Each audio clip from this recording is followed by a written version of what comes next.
تو یہ سحری اور افطاری تو ایک چیز ہے جو کہ ہم نے کرنی ہے، لیکن اس کے علاوہ جو مین مقصد ہے آج کی بات کا وہ یہ ہے کہ ہمیں کچھ ایسی چیزوں پہ فوکس کرنا ہے جو کہ ہماری زندگی کو تبدیل کر دیں. اور انشاءاللہ اس رمضان میں جو ہم نے ایک سیریز رکھی ہے لائف چینجنگ ہیبٹس فرام قرآن، تو اس کے اندر بھی جو فوکس ہوگا وہ یہی ہوگا کہ ہم نے اپنی لائف کو چینج کرنا ہے. ہم نے رمضان کے مہینے کو صرف یہ نہیں دیکھنا کہ ایک رمضان کا مہینہ آیا ہے اور بس ہم نے کچھ عبادات کرنی ہے اور اسے ایک خاص مہینے میں بس زیادہ سے زیادہ نیکیاں کرنی ہیں. وہ تو کرنی ہی کرنی ہے، لیکن اس کو ہم نے ایک اپرچونٹی سمجھا. تو پہلی چیز ہمیں کرنے کے کاموں میں سے وہ کیا چیز کرنی ہے، وہ کیا ہے کہ ہمیں رمضان کو ایک گولڈن اپرچونٹی سمجھنا ہے، ایک سنہری موقع سمجھنا ہے کہ یہ اللہ کی طرف سے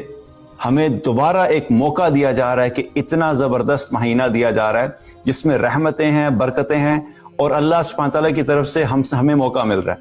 آپ یوں سوچئے کہ کتنے ایسے لوگ ہیں جو کہ پچھلے رمضان میں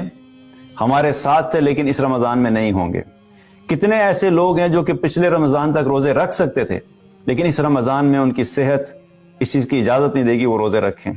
کتنے ایسے لوگ ہیں جو کہ اس رمضان میں موجود ہوں گے لیکن ان کو روزہ رکھنے کی توفیق نہیں ہوگی. تو اللہ سبحانہ تعالیٰ کی طرف سے ایک بہت بڑا ہم سب کے لیے ایک موقع ہے کہ اللہ نے ہمیں زندگی دی، اللہ سبحانہ تعالیٰ نے ہمیں ایک موقع دیا تاکہ ہم اس مہینے سے زیادہ فائدہ حاصل کر سکیں. تو ذہنی طور پہ ہمیں اپنے آپ کو پریپیئر کرنا ہے کہ ہم نے اس مہینے سے زیادہ جو فائدہ حاصل کرنا ہے. اور اس کی مثال ایسے ہی ہے کہ ہم نے اپنے آپ کو یوں دیکھنا ہے جیسے ایک گاڑی ہوتی ہے، جو اگر وہ گاڑی بالکل برانڈ نیو ہے، BMW 7 سیریز اگر بالکل برانڈ نیو بھی ہوگی، تو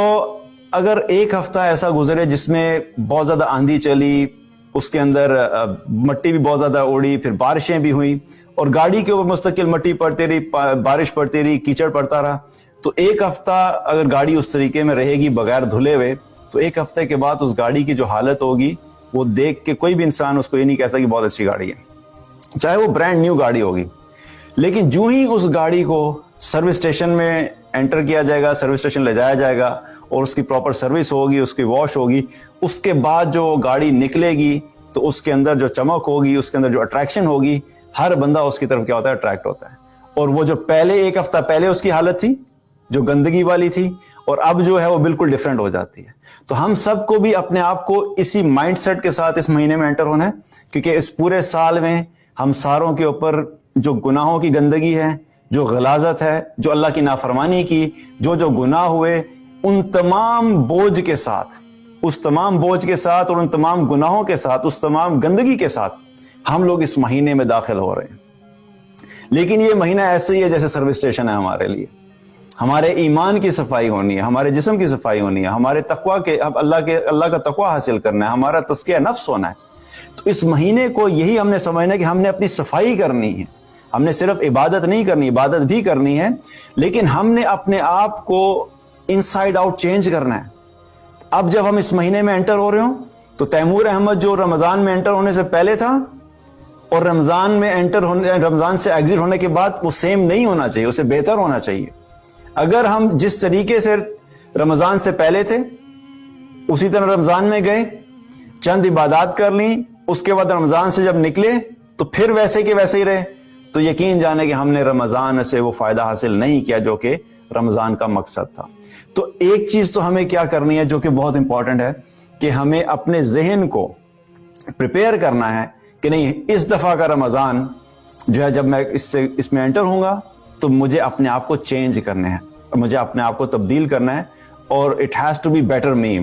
مجھے اپنا آپ جو ہے وہ پہلے سے بہتر کرنا ہے ہر لحاظ سے. اور کچھ ایسی چیزیں جو کہ ابھی ایک سمرائز فارم بتاؤں گا، لیکن انشاءاللہ اگین پورے رمضان میں ہم لیکچر اسی چیز کے اوپر کریں گے کہ ہم نے اپنے آپ کو کس طریقے سے بہتر کرنا ہے، کن اعمال پہ فوکس کرنا ہے، تاکہ ہم رمضان کے بعد ایک بالکل ڈفرینٹ انسان اور بہتر انسان کے طور کے اوپر رمضان کے بعد بھی اپنی زندگی گزار سکیں انشاءاللہ.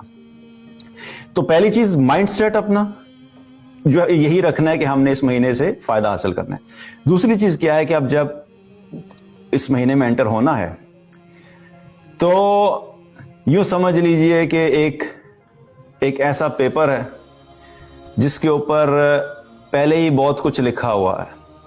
اور اس کے اوپر آپ کو دوبارہ لکھنے کے لیے کہا جائے تو آپ کو جگہ ہی نہیں ملے گی، کیونکہ پہلے ہی اس پہ اتنی لائنیں لگی ہیں، اتنا کچھ لکھا ہوا ہے، آپ اور کچھ لکھ نہیں سکتے۔ جب تک وہ صاف نہیں ہوگا